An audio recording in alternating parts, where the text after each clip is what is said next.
Video game bang, video game bang, video game bang. Video game. Mega brand.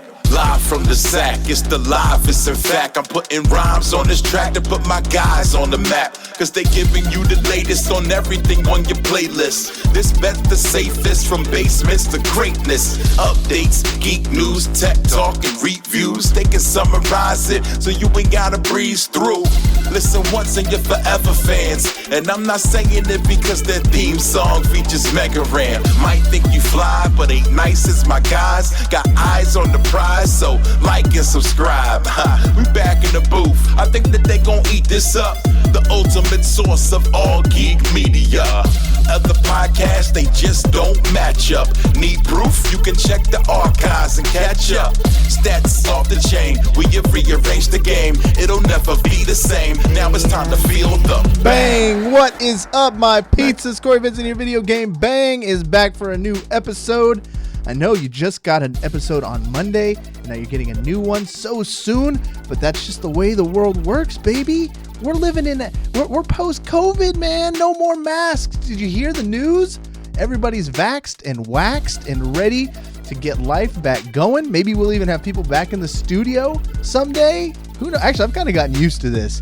Like, every episode since COVID, naked from the pants down. Like, straight up, guys. Like, not even gonna lie, Porky Pig in it right now. So, let's just get the show, because that was a lot of information for you. Joining me back from his adventures hanging out with the Sacramento Kingsguard. What is going on, Skip? Just Donald ducking it over here. How you doing? You too? Hey man, I'm a very free United States citizen over here. All right, not a lot of restrictions going on in this state here. All right, that's what I'm saying. I went with Porky Pig in it because I feel like it's a more accurate representation. But for Donald Duck, I just gotta say, because I got a kid now, I've been watching tons of Mickey Mouse Clubhouse. I love Donald Duck. He is by far. I never had like a preference. I didn't care. I wasn't a Disney kid growing up. But Donald Duck is the man. Skip, who's your favorite like Disney character, classic one? Classic Disney character? Yeah, so not the princesses. You talking about? Like, I'm talking about like cartoons? Mickey Mouse, the Goofies, like the staples. Shoot, man, you said Disney, right? Disney OG, like in the Mickey Mouse Clubhouse. Bruh, do I really have one? I mean, I guess Goofy. I would say Goofy. Let's say Goofy. I like him too. He's my favorite singing voice. He's got that vibrato over there. I've been getting way too far into this Mickey Mouse Clubhouse. I've watched like 8 episodes today. So let's change the subject. Welcome to fatherhood. I know, man. I'm feeling it. Tell me about your trip, though, because I just got like a text message, a surprise text. I could tell you're at a Kings game. And I'm like, oh, cool. Skip's at a Kings game. Nothing new. And then I look down a little bit, like right in front of you, and you're chilling with the entire Kingsguard at a Kings game. How did that come to fruition? Man, it was cool. I was chilling, actually at lunch with, actually, okay, I'll keep that in the wraps. I was at lunch with someone that we all know, or most of us know. And, I got a DM from the coach. Cause I don't have the Twitter app on my phone. So I was like in Safari, like in the web browser. And I just saw like a DM pop up, and coach was like, hey, you want to go to a Kings game? I'm like, okay. So he texted me and then gave me all the information. He's like, but you got to go get a COVID test. And it was like, there was 2 slots left and I could make it to the last one. It was like 5:15 and it was like 4:40 when I got the info. So I had to go from the Thomas, like stop in the middle of eating, go from the Thomas over to the clinic, get my COVID test, cry like a baby because you got to shove it up your nose, come back. And I was like still back in time to like finish eating and have dinner. And then I went up in there and I saw coach on the way in, saw the boys. We rolled up there, hit the seats, was chilling, watched the game, watched the Kings get whooped by 52 points. But JJ hit a 3 at the end, so it was 49 points when no one was guarding them. That's bad sportsmanship.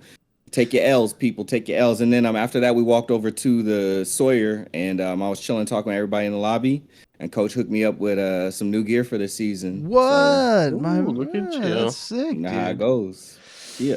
Well, I am definitely envious. That sounded like a hell of a time. So, when did now the best part is when are they going to invite you to the mansion? Because we all know that they got some baller set up or apartment building or something crazy. Have you got the invite to the house party yet? So I got the invite, but I can't go because, like, they're part of the NBA, so their like restrictions for protocol, like COVID protocol and everything, it's the exact same restrictions that the NBA has. So I'm hoping when I get vaxxed, because like that was the other thing. Like if you if you like could prove that you were vaccinated, you didn't have to drive to West Sacramento like I did. But yeah, which I get my second shot next week. So hopefully after that I can go up in there and be with the guys because like they all know I'm the seventh man. So Yeah. Let's get it. Yeah, they need to make that stuff official. You would definitely boost that organization. I could tell. I just know your knowledge and care for the team. It would be a fit. And I'll put my stamp on that one. You tell them. Call me up. I stand on that. Oh, yeah, for sure. I appreciate it. Yeah, and plus, I don't want to go out shining everybody, and then I got to be the point guard, and they're gonna be relying on me to get them a ring and everything. And I'm not trying to show up my guys. I became friends with those guys. I don't want them to hate me. You know what I'm saying, for my 2K skills. So you know how that goes. I do. You gotta share the spotlight with everybody else. Yeah. Jada, Can't win MVP every single year, See, that's what I'm saying. I don't know if you know me or not, but I'm that guy. Like when I step up in the spot, it's like all the attention's on me. Y'all got to take a back seat. You know what I'm saying? The limelight only bounces and glistens off of this here chocolate mahogany skin. You know what I'm saying? That is when I'm not there putting the sticks on you in Smash Brothers. Look, we didn't have to bring that up. We're good friends, and you don't have to talk about how you mocked me when we play Smash. That was that moment my hand was injured, by the way. I didn't want to say anything. I had a metacarpal that wasn't functioning properly. All right. That was a great moment for me. That one moment where you have two friends who are not directly friends like all the time. So I played a lot of Smash with Skip, and then I've played years of Smash with Jada, and they were always kind of they're definitely better than me and the best in that group that we'd always be a part of. And so at my birthday party, when you were both there and Smash was on the menu and you two were playing against each other, for me, it was like a super match. That was Floyd Mayweather versus Pacquiao. And I was just like, you could have sold me $60 tickets. I would have bought them just to watch you guys play a best of seven. That was more like Floyd Mayweather versus Jake Paul. My hand was hurting real bad. Okay, real bad. All right.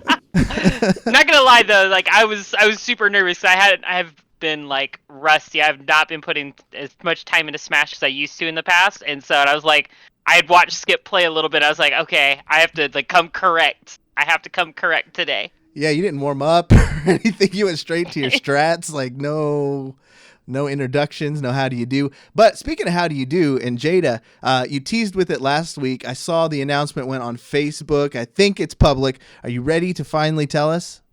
I am ready. I announced it on Twitter earlier today. As of Monday, I will be joining the amazing team at IGN as their new community lead.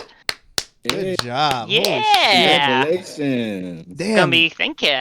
This show is contagious. Like people show up here and then announce a job in community management somewhere like a week later. So community marketing, bro. It's like it's disgusting, and it seems like it just gets crazier and crazier each time because this is IGN. Thank you. This is like the biggest outlet there, based proudly in San Francisco.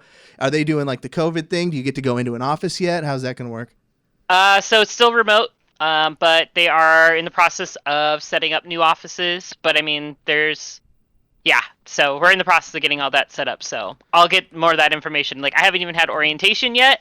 So they sent me a laptop, which I hacked into and figured out the password and got into it already. So you got the code for Fall Guys? I got I got the Fall Guys source code. Dang, that's huge though. Congratulations. I'm excited because that's it's like a lead title, right? So you're going to have to It's a huge, yeah. How is the IGN community? It's mostly pretty chill, right? Because I follow them on Twitter. They're a great source for. There's the IGN community. I've honestly like the interview process was a couple months long process, and I spent that entire time diving through and kind of like learning more about the community and just kind of figuring out like where am I coming into this at? And there's going to be challenges, but that's any job you start. There's going to be challenges. But there is a very strong core that I'm just going to be working on growing and empowering. That's awesome.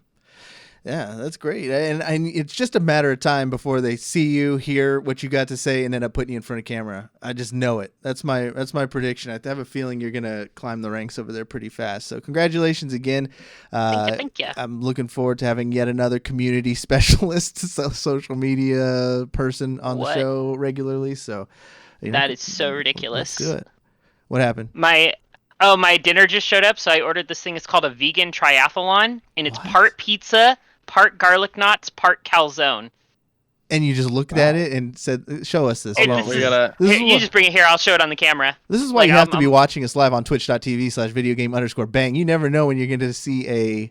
See. What the? Trying to. There we go. That looks awesome. I would dang. Wow. And it's vegan. It's all vegan. Wow. Impressive. The things that they come up with. This is the Bay Area, man. You guys are just built different. Bay Area. Yep. Yay area. Speaking of yay area, let's talk to my man Kyle, the winner. How you doing, man? Good. Never once lived in the Bay or have any connection with the Bay Area whatsoever. Moving to a different one, though. The other side, Bay. I bet they don't have a vegan triathlon in Boston. I feel like they might. Not. I don't know. Sure. They might, but you're gonna have to get like a bunch of beers to go with it. Yeah. Well, the thing about vegan, I feel like that would be. I feel like it's easy to be vegan in like SF, harder to be vegan in like Midwest or East Coast, probably. So Kyle, you've been adjusting to a new lifestyle. You've been working, grinding hard with harmonics. How has it affected your gaming life? Are you still able to squeeze the games in? Oh, dude, I have about as much time as I did before. I'm just not as I just gotta be more careful about my sleep, like what time I go to bed, because I'm done by 3:00. Oh dang! So I'm just like 3 to 9, like most days. Like if I don't have other plans, I'm not trying to be a good partner or whatever. So what you been playing? What you been filling the time with? I still play Battlefield 5 actually sometimes too, which is fun. It's like the one FPS that I'm like actually kind of like really good at. And so I play with some friends of mine. I get accused of being a hacker about once every 3 or 4 weeks. So that's a pretty good vibe. Okay, weird flex, bro. All right, you don't gotta flex your crazy Weibo controller aim. All right, you're playing this on a console. No, mouse keyboard. Oh, okay. You can flex then a little bit. That game does require some skill. I remember being fascinated watching IDDQD play it when it first came out, because he was bouncing between games there for a sec, and it was actually really fun to watch, and it felt really satisfying to hit like a good sniper shot in that game. I think that's what I play most of the time. It's a fun one, but yeah, that and I got back into doing some cowboy shit, so I've been playing Red Dead 2, so that's been fun. I have not played a new game in since Cyberpunk, literally since almost 8 months ago. Is the Red Dead online community near as toxic as the GTA 5 online community? Last time I had played, it was just rampant with hackers, and so that was obnoxious. You'll be doing a delivery mission, and then you get teleported across the map and endlessly blown up. You're like, oh, cool, okay. That's kind of a lame hack. At least in GTA, the hacks are cool. 10 jets just suicide bomb into you or something. I did play GTA recently, and there was a someone who spawned in giant ocean liner boats in the middle of the city. You're just driving through on the back of your friend's motorcycle, and it's just boats coming down from the sky. You're like, oh, we're in one of those lobbies now. Cool. I think that's the closest accurate representation is if Zoomers can make all the decisions in the world. If you walked outside, it would look like a GTA 5. There's boats falling from the sky. Yeah. But I'm excited for that Free Guy movie. Oh yeah, is that the Ryan Reynolds? Yeah. Did you guys see the news for GTA 6? Or kind of news for GTA 6? The rumors. Yeah. I just read that, and I am. They bring up an interesting point at the end of this Dexterito bit. So basically, they're like, this is literally going off of a GTA 6 leaks and news Twitter asking, "Can you please answer my question? Can we expect GTA 6 at E3?" And then E3 just commented with the hand on Stitch's head from Lilo and Stitch, like petting it. So people are like, "Oh my god, this could be something." But then they also bring up the point where, like, okay, well, they still have to announce the release date for GTA 5 on next-gen consoles because they are going to make this game... Like, this game came out my freshman year of college. Damn. And I've been a graduate for almost 4 years now. I feel like they're just competing with Bethesda and Skyrim. Like, that's literally, they're just competing, like, who can get it on more our game on more consoles? Do we get, GTA on Amazon Echo? Do we get GTA on, like... It's coming to the Switch. Is it already on the Switch? Yeah. Is that I would relevant? not be surprised. I don't think so, Okay. but, like, I would not be surprised if they eventually did that. But it's one of those things, like, it would be sick, but, like, Red Dead only came out, and I say only, like, what, 3-4 years ago, maybe? And, like, they like to keep their games on, like, for, like, 5-6 years of development, so they're like Kendrick Lamar albums. Like, you don't expect one at any normal frequency. Like, if it's been a decade, you can maybe expect one. I like that But, cadence. You have the opposite with Call of Duty, where they give you way too many, where they don't let the fine ones age, and then they're just always trying to get out of the bad ones. But it feels like we always get a new Bethesda and Rockstar game when we need it. Doesn't feel like it's on any schedule. It's like when it's needed. Because you load up GTA 5, it's fucking still relevant. Graphically, all the work put into that game, how massive and airtight it is. Especially besides the story, like the stories for both. Like, so I had never played the Red Dead 2 storyline, and I'm like, I'm vibing. It's so good. It's just like they do such a great job with characters and having interesting and unique characters, and their dialogue is phenomenal. It's just like a incredibly well polished packaged game. Their online just kind of sucks because they don't know how to moderate like an online community well, but it's still fun because, like, for the most part, you don't run into people at all. It's just you and your friends are running around. Like, we spent all yesterday just hunting in the Great Plains, and you just do that, and just kind of a nice, like, just kind of a chill game after you're done playing some hyper aggressive, constant whatever. Skip. I think that was my issue with Red Dead is I just didn't have friends to play with it. I got bored so fast. It's definitely a social experience, I think.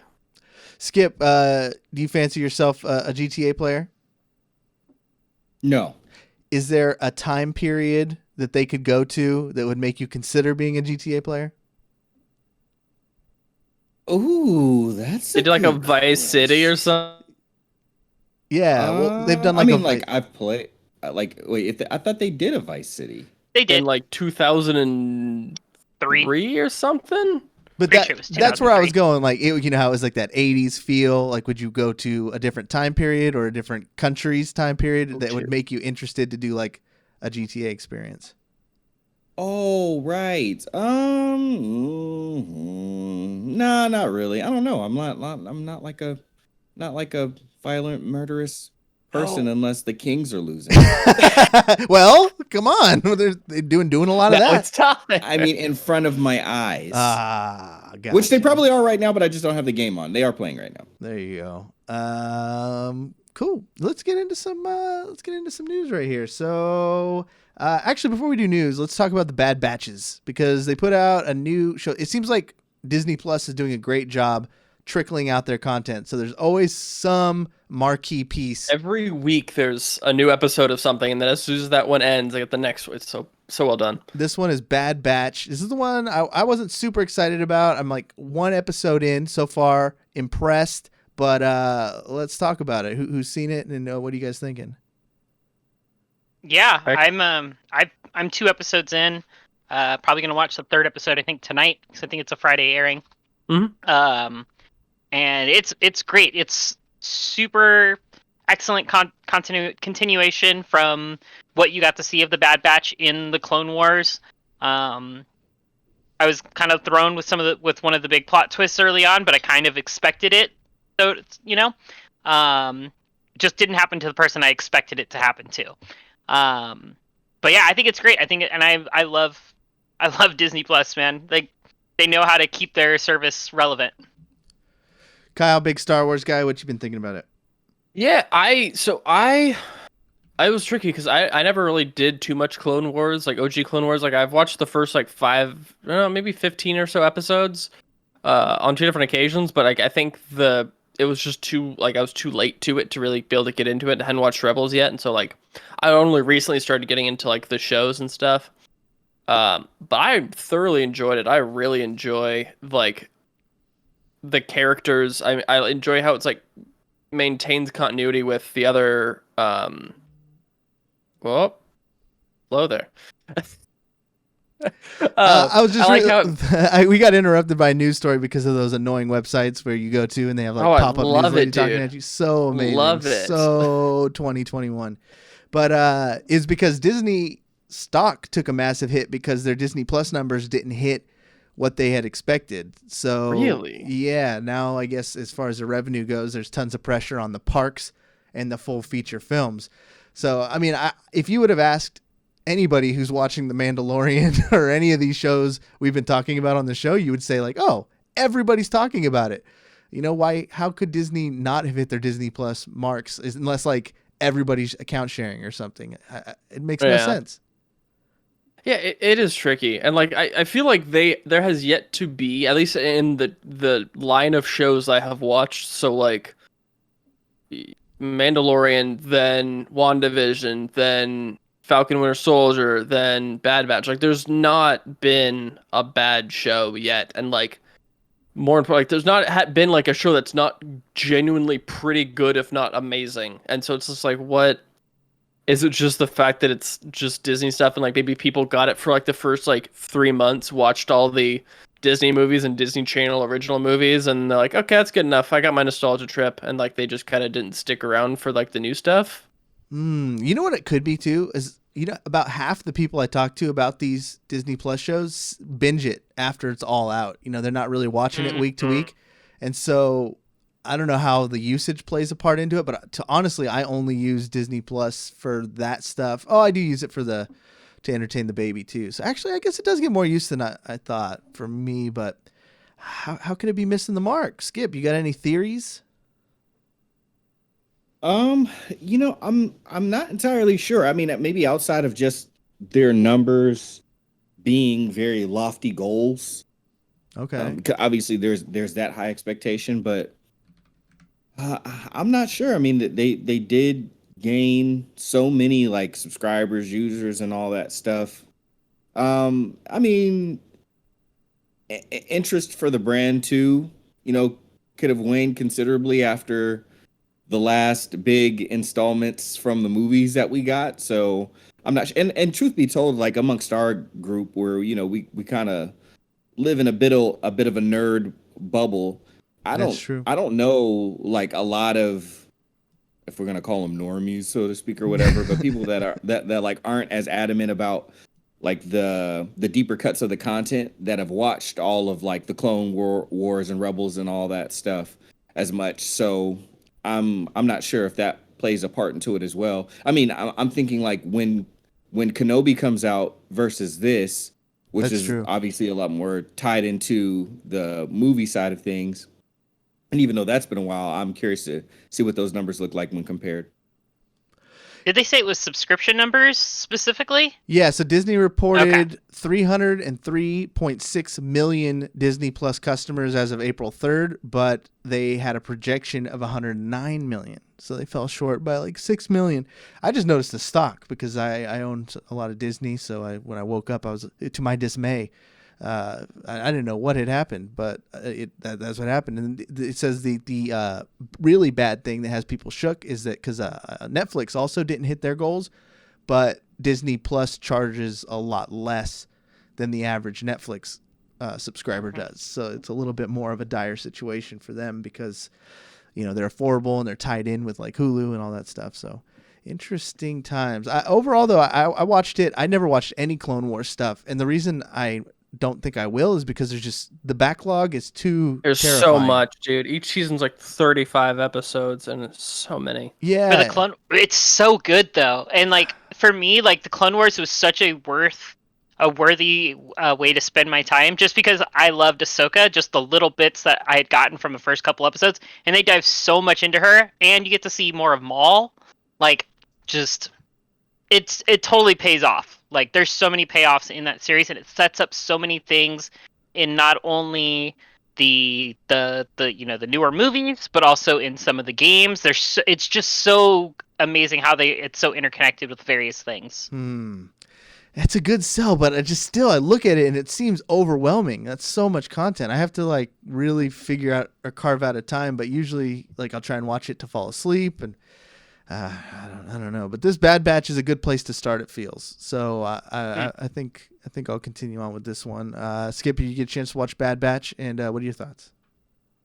No, I'm one of those people that did not watch it. I like. I'm kind of surprised. You're a big Star Wars guy. I am. I'll be honest with you. Like Rebels and Clone Wars, I tried, and I even kind of forced myself like through, and I jumped because it's like, okay, well, I heard Rebels is cool, but I gotta watch Clone Wars, so I have all the context of that. And when I couldn't get through, I think I didn't get past season. Actually, I didn't even finish season 1 of Clone Wars, and everybody was like, you got to, because Rebels is so good. And I was like, well, maybe if I just jump over to Rebels, it'll inspire me, and then I'll have the whole thing of like being even more fired back to go back through and want to know all the context. And I didn't even get that far on that either. I'm more into like the books and the audiobooks and the comics than I am into like the additional TV shows. Gotcha. So you're gonna be first in line for Kenobi? Yeah, I'm pretty sure I'm gonna be into Kenobi. Growing up with the prequels, I was always Ewan McGregor. Yeah, my guy. Is that a movie or a show? It's a show, right? It's gonna be a show. Yeah. Kenobi, it's pretty sure it's a show. Also in streaming news, the conclusion of Invincible happened recently. It's already been picked up for 2 extra seasons. Very popular. A lot of people have been talking about it online. It's kind of broken into some of the meme culture with the last episode. But anybody in here digging on that one that we could talk to? I mean, I think I'm 2 or 3 episodes in, and I think the problem is because I'm also rewatching The Boys with a friend. It's like, I don't know, dude. It just feels so samey to me in a lot of ways, and I think Amazon is kind of doing the same thing that like I feel like HBO has done, where they like kind of make the same show a couple of times in a couple of different aspects, and like they keep like a very consistent like vibe. It just felt very similar to me, and I know that's like a whole different comic book series, and I think it like I think I've just not connected a ton with the characters yet. I think it's an interesting premise to have like a very graphic and gory comic book show, and like it's always super interesting to hear like what's his name, I just call him J. Jonah Jameson as the dad character. Oh man, someone save us! What's the dude's name? Whiplash guy, J.K. Simmons. J.K. Simmons. That's right. Yeah. It's always weird to hear him in that, and I think so is Glenn from Walking Dead as the main character. I think that's fascinating to hear, and like I think some of the superheroes are interesting, but like I don't know, dude. Superhero shows have to do something really, really different for me to like get really invested in it, I think. And it like I've tried, and like I think I'll still continue it when I'm like kind of bored and chilling at the TV, which I'm not very often. But like if it's there, it's there. And so it's just like hadn't quite got me yet, and so I'm wondering if it's like one of the shows that really ramps up, or I'm just missing something, or it's if you've read the comics, it's really like I'm just kind of wondering like, what is it? Well, it didn't have very many episodes, right? Season 1 was only like 6 episodes, I think. Yeah, I think between 6 and 8. Yeah, it's not a lot. Okay. So you're pretty much halfway through. You might as well just chuck through and see what you think. Yeah. It's not like on my top list of got to watch shows. It pique my interest enough to go get the free month trial of Comixology Unlimited, so I could start reading through it, because it did spark a little bit more of that interest and stuff. But I liked it. I thought it was good. I also liked The Boys, but I felt there was more of the element of anybody can go at any time in Invincible, keeping me around. and I do kind of like that in shows, the Game of Thrones aspect, where every scene is kind of like, ooh, is this where they're gonna do it? Oh man, I hope they don't kill, because they will just murder somebody brutally. Doesn't matter if you like the character or not. So I kind of like that aspect of it. Keeps you guessing, keeps you interested. All right, we got to talk about this one because this was a comical error on behalf of Fall Guys. Looks like they leaked their own source code earlier this week. Someone or potentially multiple someones at who's the dev? Who's the dev on that? Mediatronic. Okay, Mediatronic. Mediatonic. Tonic. Yes. Mediatonic. Mediatronic, whatever one. They were pushing a patch update and had accidentally updated or uploaded like the entire source code for the game. And the best part of this whole story is that the file that it was data mined from was called back up this folder _ but don't ship it with your game.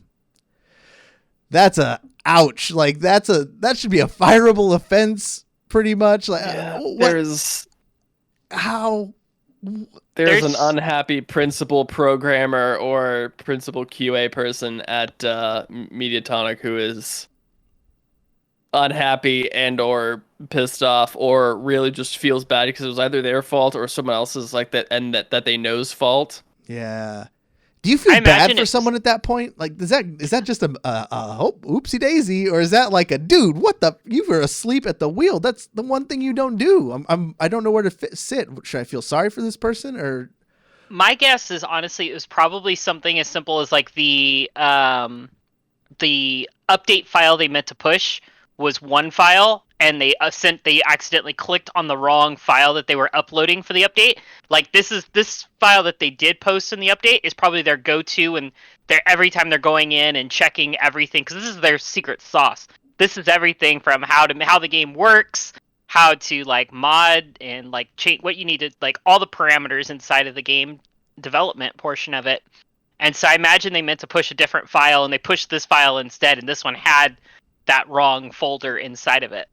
Well, it's one of those things too, like a build of a game is like I think a quarter on average the size of like the source code of a game, because everything's all compressed and packaged and stuff. So like that's the one thing when like you upload and it's like it takes 4 times as long.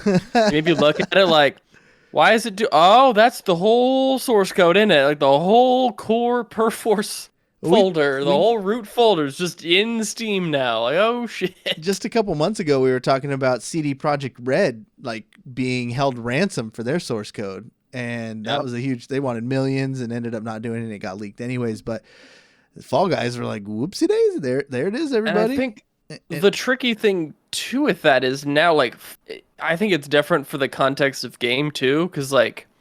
It sucks if someone gets the Cyberpunk source code, but like there's not like competitive ramifications necessarily so much. But like if you get the source code of Fall Guys and then figure out some sort of thing and you're able to edit your game or find some sort of something, you can then just win every single game and ruin everyone else. And so then you have like the, competitive issue because it's a multiplayer game and you can ruin other people's experiences, not just violate your own terms of services and stuff like that. It's like a larger ramification thing, as well as like you can sell that to people who will rip off your game and sell a fake knockoff of it and do all sorts of stuff. Which that's what that was my next question, is because I'm just a dummy. I don't know what you could hand me the source code to any game right now and I would have no idea what to do with it. I would okay, thank you for the source code. What could someone who's skilled do with this? Literally, like Kyle said, they could literally go in, they could ruin the experience, they can modify values that are in the game. They can they can make it to what end? Won't you get caught? Can't they figure out who's doing it? Oh, totally. They can totally. I mean, they'd be able to go in and ban your account, but I'm sure there's ways they could probably hide that. Also, it would take a reporting service, which I don't think Fall Guys has a service for reporting players. I could be wrong on that. It's been a couple months since I've played. But yeah, I mean, you could literally go in and make your character able to fly and then so anytime you're gonna fall off, you could just fly right back up and not die. Skip all the obstacles. Of all the games to cheat in, that seems like a game Yeah, that would right. be the That least is a bit- valuable. Yeah. Well, This could be also why there's not like a huge like outcry over it. So. Yeah, I think so. Okay, overall, I forgive the guy. I mean, I feel bad for him. I think it was probably just a humble mistake. What else? And that's what matters. That's VGB's forgiveness. Yep. Now, there are some people on our shit list, Mr. Ed Boone, who are still not right with us, but we'll deal with him another day. Let's see. We got a PlayStation chip shortage. Skip and Tosh, you added this one to the list. So when can people buy their PS5s? Never. God damn it! Why? Why? Yeah, I mean, essentially, there's a chip shortage, and it's not just affecting the PlayStation. Also, it's affecting a lot of things. And I also heard that car manufacturers are kind of getting prioritized. So like console manufacturers and stuff like that are even further down the list. But yeah, I mean, one of the representatives at Sony was discussing the matter, and they said that you can expect this console shortage to run clear through 2022. Yeah, so for people like me who, I was like, okay, I'll let some of the kinks get worked out in the first year. And then, when they start doing some of the, if they do bundles or just different deals or stuff like that, or when a more fun version of NBA 2K, like 2K22, which will be the second generation on new gen, or next gen, when that comes out, then I'll wait until then and I'll get it then, because they should be able to meet the demand, like right before a holiday season. And it's looking like that's not the case. If you're one of the people that got your hands on them, you were very lucky, or you got a lot of money because you paid scalper price. I don't know which one. That's probably a lot of them out there. That's crazy. So what are you guys thinking of that one, Kyle, the winner, and Jada? You guys already got your PS5s? Do you guys care? Do you think it's... I've got mine. I got mine at launch, so I'm sitting pretty. I was not worrying about it. But yeah, that lithium shortage is what it is. It's crazy. I forget the exact statistics. I was reading the statistics on it, but I think we're like 20% right now on schedule for how much lithium that is projected to be needed in the next like year and a half to 2 years. And so like there's a lithium mine that's supposed to be opening up in Arizona, Nevada, I can't remember, somewhere, some desert state. But it's all about the contracts and stuff like that for that happening. So, well, good luck, everybody. Good luck. That's why we just need to hurry up and get to cloud gaming. We don't even need this hardware. They could just put it all into 5G, as I like to call it, 5Jizzle.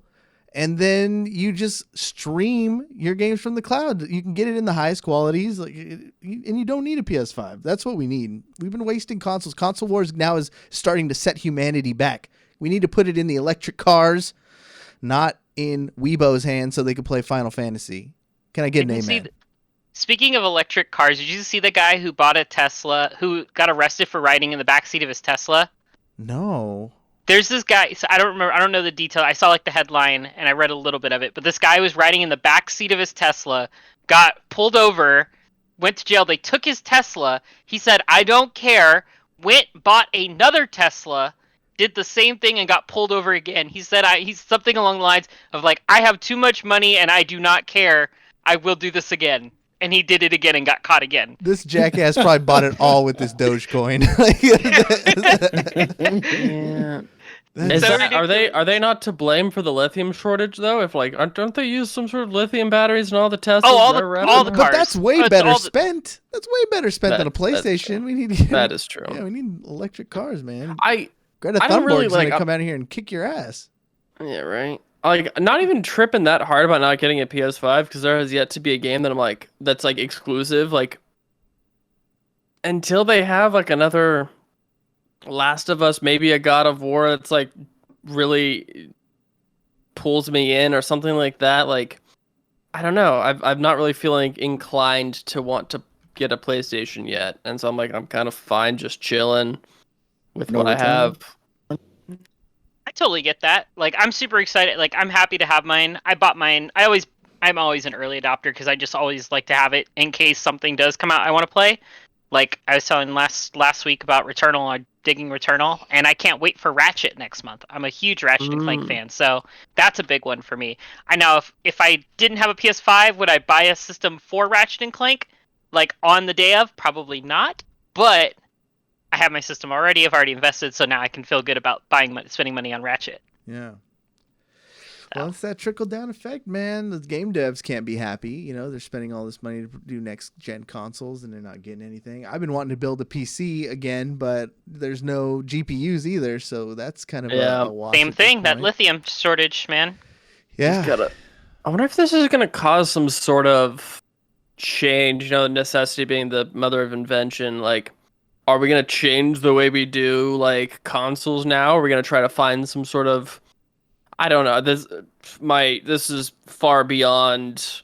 I switched off of this college major after the first year, so I couldn't tell you what the hell is made up in a GPU. But like, I'm wondering if there's some sort of, like, if they're just gonna be like, well, we're just gonna be stuck with everyone's making way less GPUs and shit this year, or if they're like actually gonna try to find some sort of Alternative. super, you know, ingenious way to do an alternative or whatever.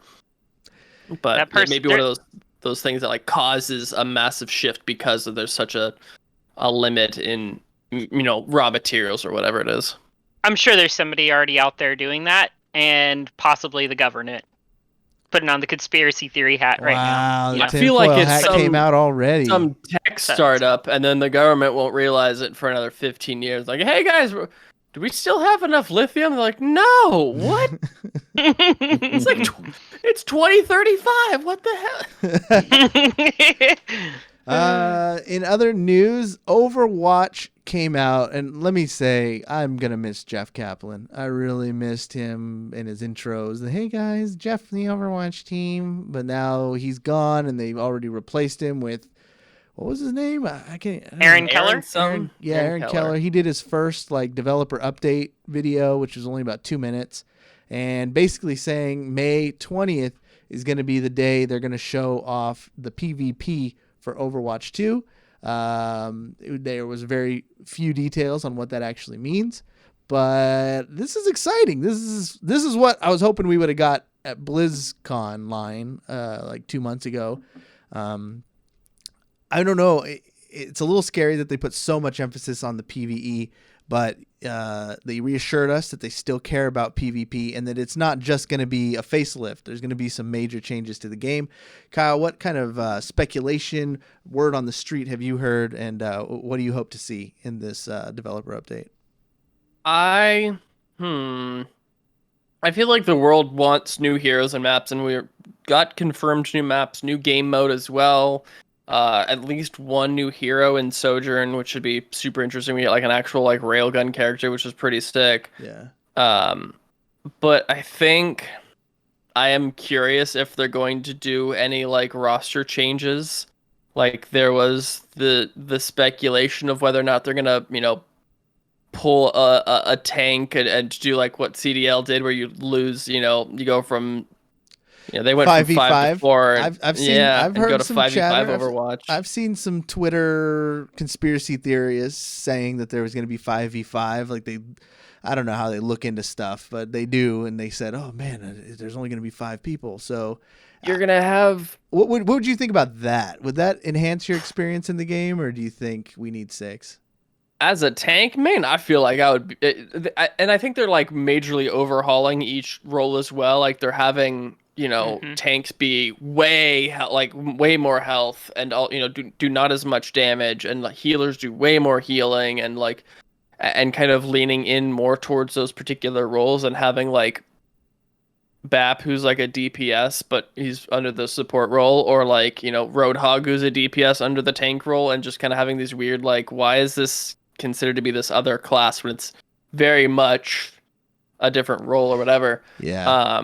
There's no reason Mei is a DPS character. Like, that's a tank. Yeah. There's a lot of those things that just kind of doesn't necessarily perfect sense, and I think they now have this opportunity to, like, 2.0 the whole game and like, okay, what are all of the issues we saw previously? And I think obviously like the pro scene would be livid that like, especially like depending on what that means, like if they end up killing like the off tank, that is without a doubt the most stacked role, and you're just gonna have a ton of people of like some of the most valuable players in the entire league just without a job. Yeah. Just because. Or they're gonna have to learn Good to luck, adapt, go next. adapt real quick. Yeah, like either pick up a new role or find a way or be a sub or like, you know, like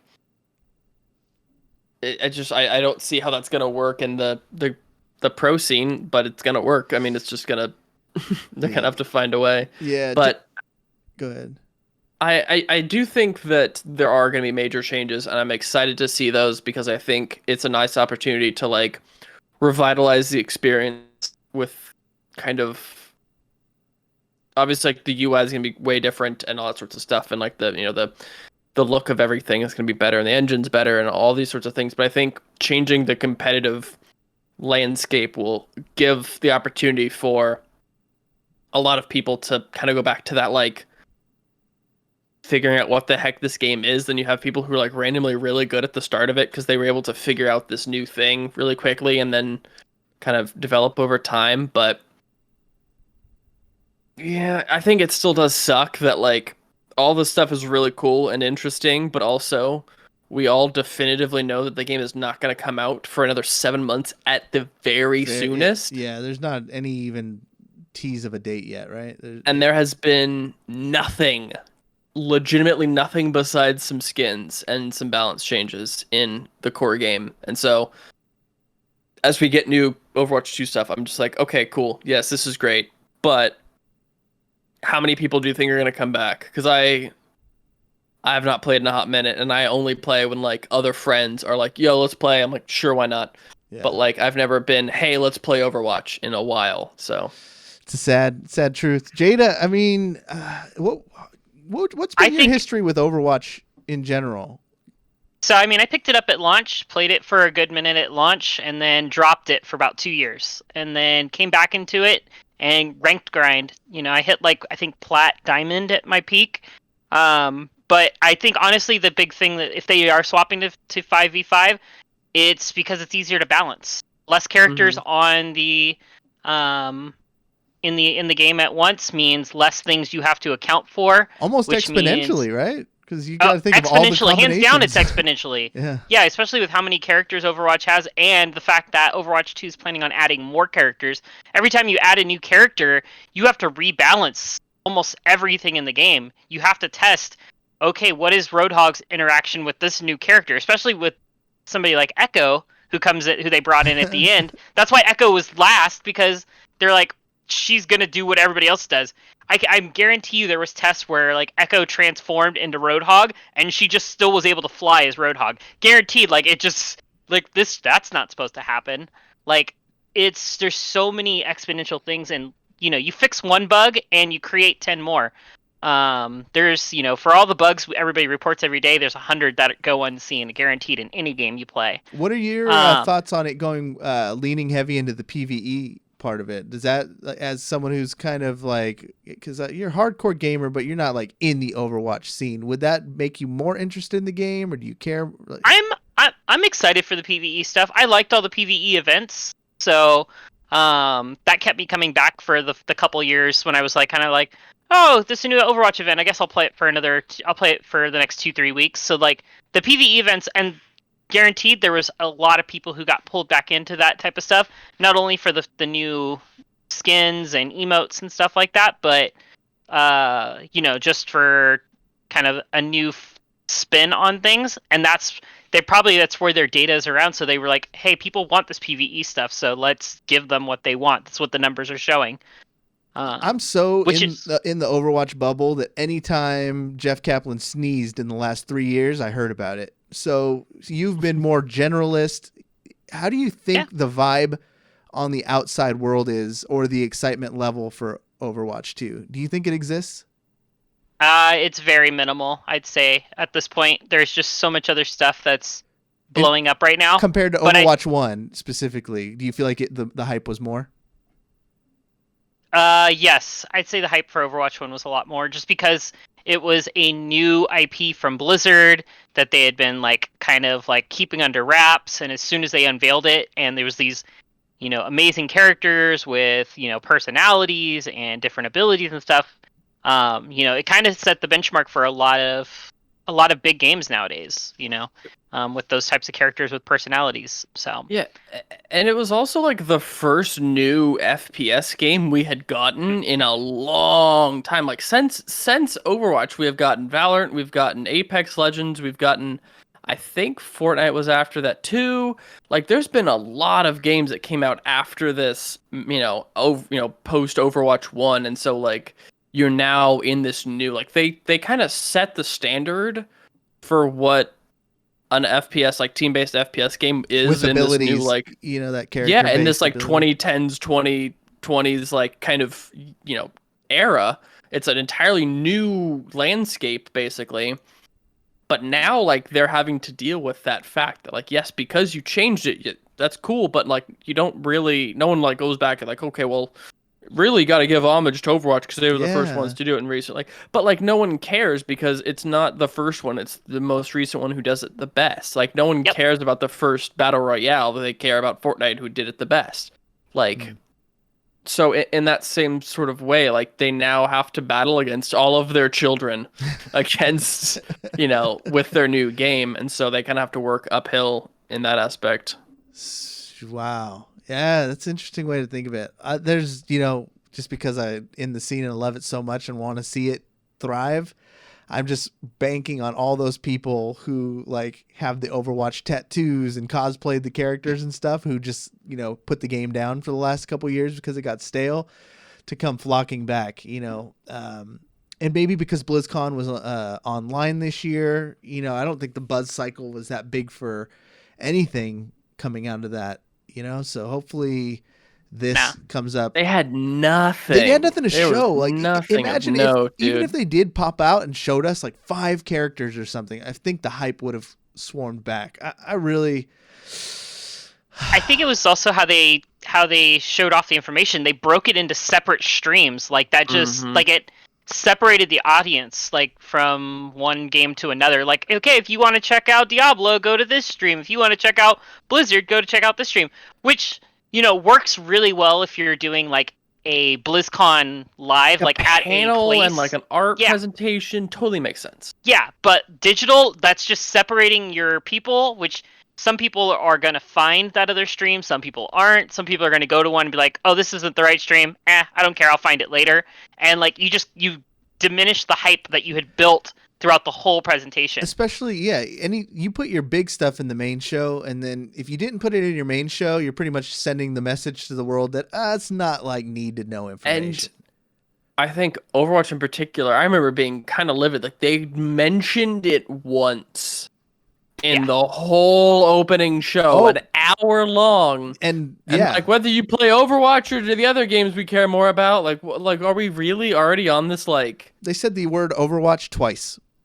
Yeah, they said the name San Francisco Shock once, so I was pretty stoked about that. Like that's pretty good. We made it onto the broadcast about as many times as they mentioned the game itself. That's a dub. But I think for like as a whole, the entire company had very little to show this year, and I think because Diablo 4 is going to get a little bit closer and Overwatch 2 is going to be a little bit closer, like if we're looking at either or both of those games in 2022, maybe we'll get like a really, really like eventful BlizzCon 2021. Mm-hmm. But it was not. Yeah. I agree. Feels sad, man. Feels sad. Skip, I mean, you're in the Overwatch bubble because of me, faithful Shock fan. I'm not sure if you've watched a match or not, but are you gonna play Overwatch 2 with me? Yeah. On the Switch? Yeah. Let's go. Let's go. Well, they better have crossplay. They better get that crossplay going. I don't even care. I'll get it on the Switch to play with Skip. I think it's kind of a must-have at this point. There's so many games that are doing crossplay. I think if you try to put out a competitive multiplayer game and you don't have crossplay, just between like even just between PlayStation and Xbox, like you're missing out. Like you're just shooting yourself in the foot partially.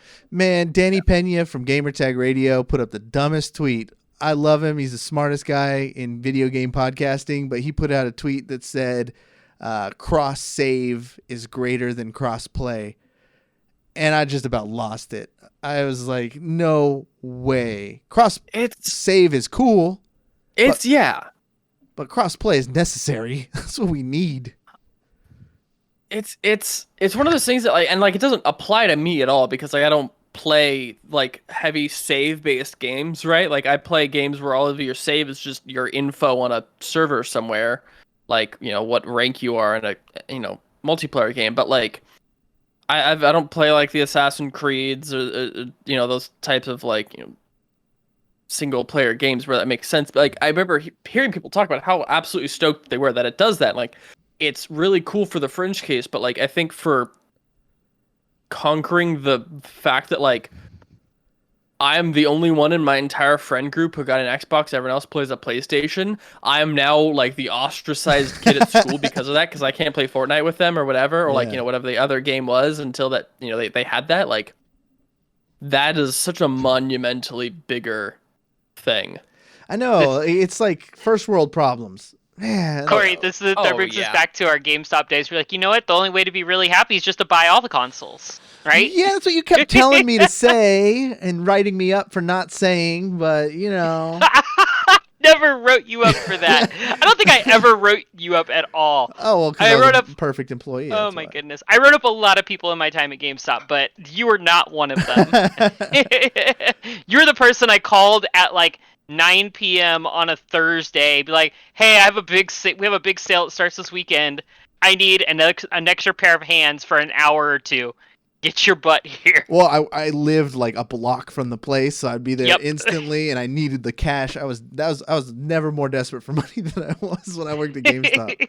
That's why, as much as I poke fun at GameStop, I always got to give love to GameStop. They're keeping people employed. They're giving people money. A homie of mine just applied over there, and I was like, dude, if they don't hire you, they're stupid, because he's perfect for that job.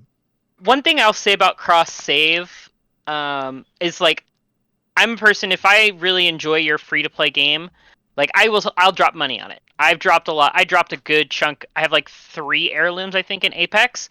And I want to show that stuff off if I swap from my PlayStation to my PC and I want to play. I want to show off what that stuff is. I don't want to have to, like, I feel like I have to play this event on 2 separate accounts, on 2 separate, systems.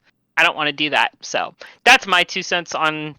I can see the justification for cross save over cross play, but it's a selfish thing. It is. Yeah, it's like, oh man, I have too many consoles and I own this game on too many platforms. What do I do? As opposed to like, I just want to play with my friends. Like, come on, man. Skip and Tosh, man, what you been working on? Where can people go listen to it? And what's your favorite color? Go. Favorite color, light shades of blue. I've been working on music. Some of it you can hear if you go to my SoundCloud. So soundcloud.com/Skip and Tosh, I guess. Or just look up Skip and Tosh. Ooh, I'm intrigued. You've piqued my interest. Well. That's it. That's all. So long. Bye-bye. Sayonara. In the post show, can we go listen to it? If you want to. Are you going to DMCA strike? Yes. I gotta get that money. I gotta make my money somehow. You gotta get that money, man. Kyle, the winner, what is going on with you, man? Where can we keep up to date with the wacky world of Wynn? I need to write more music. I started a song a week ago, and I have about 4 measures, so I need to start doing more music, man. What's your process? You start with the lyrics? Do you go into the guitar? How do you do it? I have not written a song with lyrics since I was in high school, bro. Come on, write your wife a song. She'd love it. You do not want to hear me sing. Just pay me some money. I'll write the lyrics for you. Yeah, Jada's a writer. There you go. There you go. Can't guarantee it won't be about gnomes and trolls and wizards, but fighting goblins on the fires of Mount Doom and all that sort of. I'm down, dude. Her D&D campaign just kind of blends on over into the song lyrics. But yeah, no, I gotta get back on that music train, man. But Yeah, Kyle the Winner on Twitter for it's basically the only place I do anything at any point. So if I do something, it's there.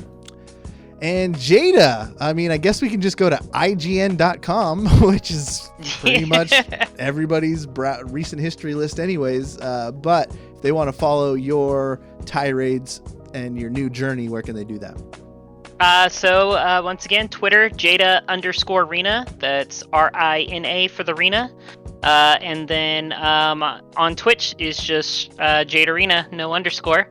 I'll be streaming some Mass Effect Legendary Edition tonight, right after the podcast. So feel free to tune into that if you want to see me fumble my way through the first Mass Effect, because I haven't played it since it launched.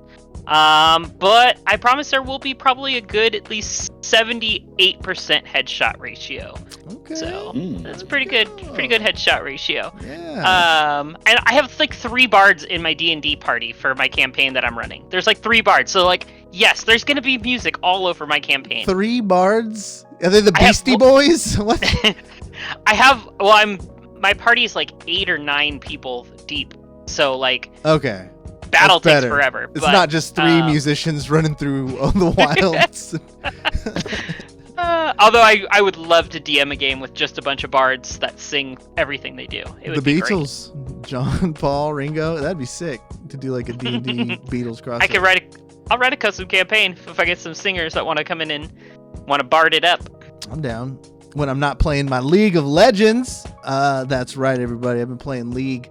There was some news announced this week that Energy Esports is getting back into the League game, which is crazy because they were in it. That's how Energy started as a League team. And they had a very bad run, got relegated immediately, and Andy pivoted hard into like every other game he could.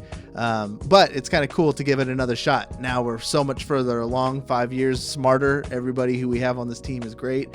And actually, it's the start of a launch of Energy Asia, which is a super interesting like franchise brother company out there that's going to be doing a whole bunch of really cool stuff. And they're going to have this team. They were GAM. You follow the pro scene, Kyle. Did you know who this team was, GAM? No, I only followed like LCS and a little bit of LCK stuff, so that's like out of that region. Like, apparently they're wouldn't know great. as much about. They're like the Vietnam reigning defending champions a bunch of times over. So, I mean, I got to do my part and install the game. Played a game today with one of my coworkers, Hawk, and he carried me. I think I might be back. So, Kyle, man, we gotta be hitting you up here. Oh yeah. I've been on it. I noticed that I didn't get an invite to any of those games. I've been on like nonstop the last couple days. It always says you're on, and it always says you're creating a game. So I didn't know if you were just AFK all the time or what that even means yet. Like, I need to learn the UI. It's been like 5 She's years. out here since I running played. scrims, dude. She's out here running scrims. I mean, if it was earlier today, I was playing a lot of just like normals. I was playing a couple customs because I'm relearning the jungle role, because I figure if you guys are getting back into it, I'm not going to subject you to make you guys play jungle. I'll take the jungle, which is typically one of the more difficult roles. That's always appreciated. And also the most boring. I honestly hate it. I've jungled like 10 games today. I won like 6 of them, and I've never been more bored. I thought playing jungling League. was the fun one though. Don't you get to gank everybody and like? You do. I don't know. I guess it's too much PvE. Like, because I spend so much time. I so much time in the jungle camps just killing monsters in the camps, and then like it's a lot better jungling when you have a team you play with and you're communicating with. But when you're playing with randos and they're like, gank for me, I'm like, well, if you didn't push them to your tower and die, I might have come and ganked for you. I can't gank if you're 3/4 past the lane. It's not gonna work. I'm not tower diving for you. You can't gank if they just got ganked. Like, that's day one stuff. I even know that. So Exactly. Thanks everybody for being on the show. Really appreciate it. We're gonna do a brief after show. One of the reasons, I'm just gonna tell you guys straight up, David Ing, I'm so proud of him. He got his first like elite level gaming PC, and so I'm gonna try and show him the ropes on a couple games. So I'm very excited. When one of my old homies, I played countless hours of different games with him on across Xbox 360, GameCube, and now my boys come to the promised land. the PC Master Race. So we got to get back reacquainted, learning each other's play styles, our communication, see what's changed, what's shaken up. So congratulations, David Ng. But after the show, I want to listen to some of Skip's music if he'll let us and not DMCA strike us. That's why you can watch us on twitch.tv/videogame_bang.